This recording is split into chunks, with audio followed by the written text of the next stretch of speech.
Hello po. Welcome po kayo sa channel ng mga magagaling na farmer. I-update po natin kayo sa ating tanim na okra na kasalukuyang namumunga na po siya.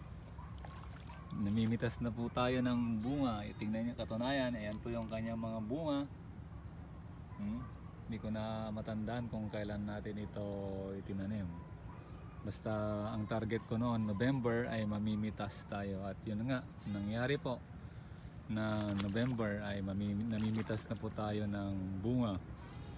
Kung naghahanap po kayo, nag-iisip kung ano yung pwede nyong itanim sa inyong mga sakahan, maganda po itong okra na itanim at palakihin, palamihin. 30 pesos po ang per kilo ngayon ng okra. Hindi ko alam sa inyo, pero dito sa atin 30 pesos po yung presyo ng per kilo sa ating okra. 2 times ko na po siya inabunuhan. Puro urea po yung aking inabono. Weekly po tayong nag-spray. Nilagyan ko rin po ito ng C10 para hindi mangulot. Nilagyan ko siya ng malatayon. Of course hindi yan nawawala para hindi uminto sa pagsupang at pamumulaklak. Hindi kasi basta-basta foliar lang yung growth hormone kasi yung hindi gagaya ng mga foliar na iba. So dito obserbahan natin kung hanggang kailan naabot yung 30 pesos na presyo ng okra. Ang target ko ito siguro ang January, February aabot to. November pa lang ngayon. Nagpapatubig po tayo. Ayan o. Kasi hindi na umulan. Isang linggo nang hindi umuulan. Ayan. May mga bakante pa. Kaya lang pinahabol ko yan. Tinamnan ko ulit yan ng okra. Ayan. Ito yung ating mga tanim na mahigit 1 buwan na to eh. Hindi ko lang ma-eksakto kung kailan ko to na itinanim talaga. Ang pala nito, ang variety nito yung smooth green ng S-West. Kursunado ko yung smooth green ng S-West. Non-stop siya kumabunga. Ayan o, kita nyo yung mga bunga. Ayan, araw-araw po ang pitas ng okrang ito.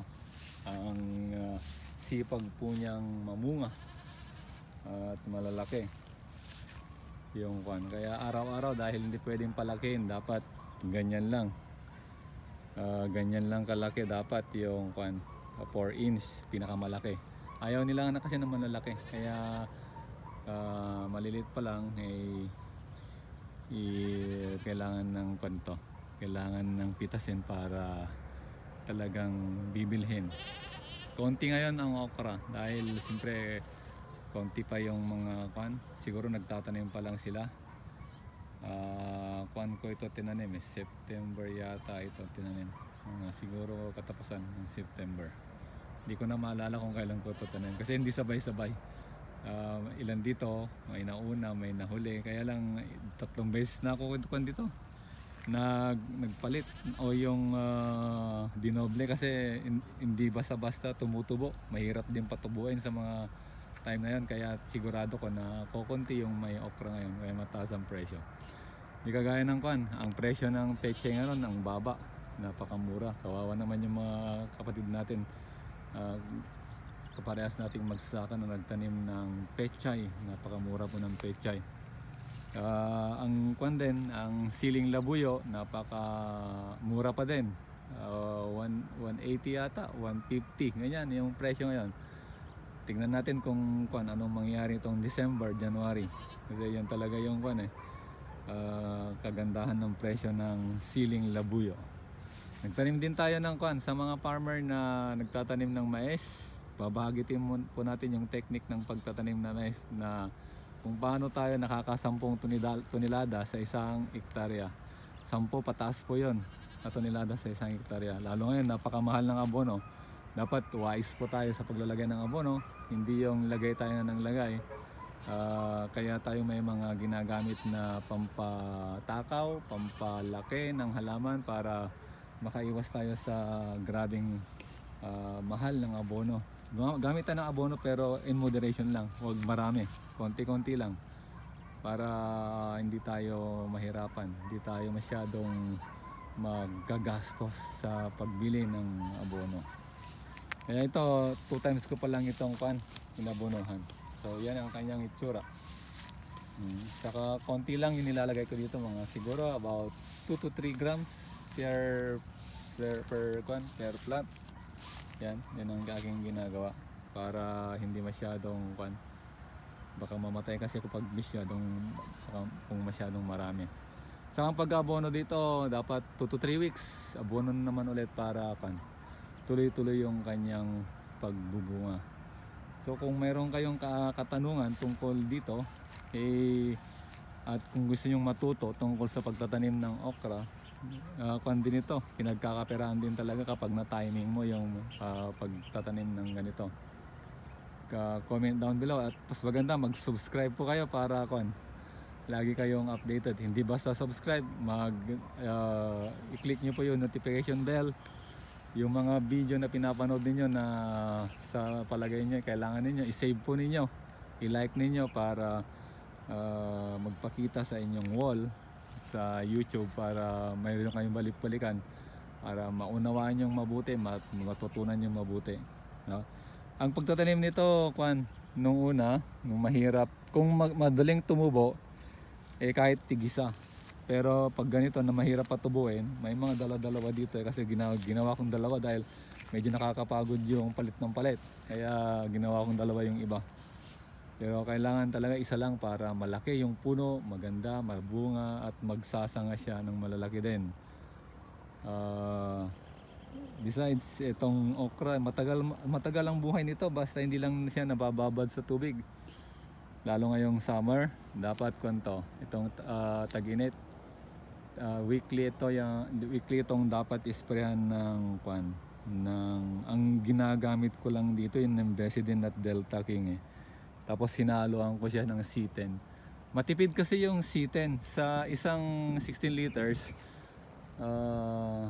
Parang 3 kutsara kulang ko lang 3 kutsara, pero ang ginagamit ko yung sukatan ng liquid, kaya konti lang yung nilalagay sa yung C10 na 1 kilo. Napakatagal kong gamitin, kaya ginagamit ko ito dito sa okra, doon sa sili at sa dragon fruit para maganda kasi yung C10 copper at may copper yung kanya active ingredient at mayroon din siyang zinc na talagang maganda sa halaman. Yung zinc kasi parang nagpapaganda rin yun sa halaman, kaya parang fungicide na foliar pa. So sa mga gustong matuto at talagang alam ko may mga nalugi na sa inyo, may mga talagang takot sumubok, takot magkamali ulit kasi mga na-trauma sa siguro nagkautang-utang o ano pa yung mga experience niyo. Ganyan po talaga. Pero pag kayo susuko, talo po kayo. Sabi nga, ang umaayaw ay hindi nagwawagi.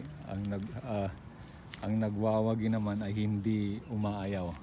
Kaya totoo po yan dahil experience ko na po na magsasampung taon na ako dito. Marami din, hindi rin puro tumama yung aking mga tanim. Marami din beses akong nalugi. Pero kung sa isip ko noon, kung ako'y hihinto, talo ako.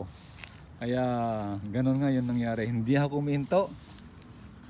Naglalaan ako ng pondo para laging makapagtanim sa oras ng taniman. Kasi sayang yung panahon. Sayang naman yung lupain na nasa atin kung hindi natin tatamnan at kung hindi natin gagalingan yung pagtatanim. Kaya yung mga nanonood po dito, nasaan ko po na gagaling kayo at marami kayong matututunan sa mga ibinabahagi nating mga teknik, pinapakita nating mga pamamaraan ng pagtatanim, pagpapalaki ng halaman. Sana makachamba din kayo at hindi maglalaon, talagang kasasanbat, magtatagumpay din kayo. Unti-unti lang matuto kayo sa inyong mga pagkakamali magkaroon kayo ng kaalaman sa mga failure ninyo para sa susunod na inyong uulitin, meron na kayong pagbabasihan. Mayroon nang parang magre-remind sa inyo ng inyong... Ito ikon lang. Itong ginagawa ko ito, natutunan ko to sa mga previous mistake ko.